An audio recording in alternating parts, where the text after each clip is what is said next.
அனைவருக்கும் வணக்கம். சிம்ம ராசிக்காரர்கள் எந்த வகை ராசிக்காரர்களாக பார்க்கப்படுகின்றனர்? நெருப்பு, நீர், பூமி, காற்று என 12 ராசியை 4 வகைகளாக பிரிக்கும் போது சிம்ம ராசிக்காரர்கள் எந்த வகை ராசிக்காரர்களாக பார்க்கப்படுகின்றனர் மற்றும் சிம்ம ராசிக்காரர்களின் வியக்க வைக்கும் சிறப்பு பண்புகள் என்ன என்பதை பார்க்கும்போது 4 வகையாக இருக்கக்கூடிய நெருப்பு, நிலம், நீர், காற்று என 4 வகைகளில் முதன்மையான நெருப்பாக பார்க்கப்படுகின்றனர் சிம்மராசிக்காரர்கள். ஏனென்றால் ராசியின் அதிபதியாக இருப்பவர் சூரியன் மிகுந்த அளவற்ற ஆற்றலை வெளிப்படுத்தக்கூடிய தன்னிகரற்றவராக உலகின் ஒளியாக செயல்படக்கூடிய சூரியனை அதிபதியாக கொண்ட சிம்மராசிக்காரர்கள் எந்த விதமான பணியை மேற்கொண்டாலும் அதில் பிரகாசம் வெளிப்படக்கூடிய அளவிற்கு இவர்களுடைய ஆற்றல் வெளிப்படும். நெருப்பு ராசி என்று அழைக்கப்படுவதால் எதை செய்தாலும் நேர்மையான குணம் கொண்டு செய்யக்கூடியவர்களாக பார்க்கப்படுகின்றனர். இவர்கள் சொல்லக்கூடிய ஒவ்வொரு சொல்லும்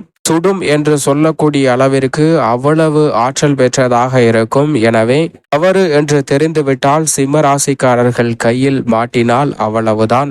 அந்த அளவுக்கு விஸ்வரூபம் எடுக்கக்கூடிய ஆற்றல் பெற்றவர்களாக இருப்பவர்கள் சிம்ம ராசிக்காரர்கள். அது மட்டுமல்லாது ஆளுமையும் அதிகாரமும் கொண்டவர்களாக பார்க்கப்படுகின்றனர். சாகசம் நிறைந்த பணிகளை தன்னம்பிக்கையுடனும் துணிச்சலுடனும் ஆர்வத்துடனும் சிறப்பாக வெற்றி கொள்ளக்கூடிய ஆற்றல் பெற்றவர்கள். எதை செய்தாலும் அதிரடியாகவும் தடாலடியாகவும் செய்யக்கூடிய ஆற்றல் பெற்றவர்களாக இருப்பது இவர்களுடைய கூடுதல் சிறப்பானதாக பார்க்கப்படுகிறது. அது மட்டுமல்லாது உலகையே எப்போதும் தன் கையில் வைத்திருக்க வேண்டும் என்ற தயார் நிலையில் செயல்படக்கூடியவர்கள்தான் இந்த சிம்மராசிக்காரர்கள். அது மட்டுமல்லாது மற்ற எவரையும் முழுமையாக நம்பாத குணம் கொண்டவர்களாகவும் தங்களை தாங்களே நம்பக்கூடியவர்களாகவும் இருப்பார்கள். ஏனென்றால் தங்களால் முடியாதது மற்ற எவராலும் முடியாது என்ற ஒரு அசாதாரண குணம் பெற்றவர்களாக இருப்பது இவர்களது கூடுதல் சிறப்பாகவும் சில நேரங்களில் பலவீனமாகவும் அமைந்து விடுகிறது.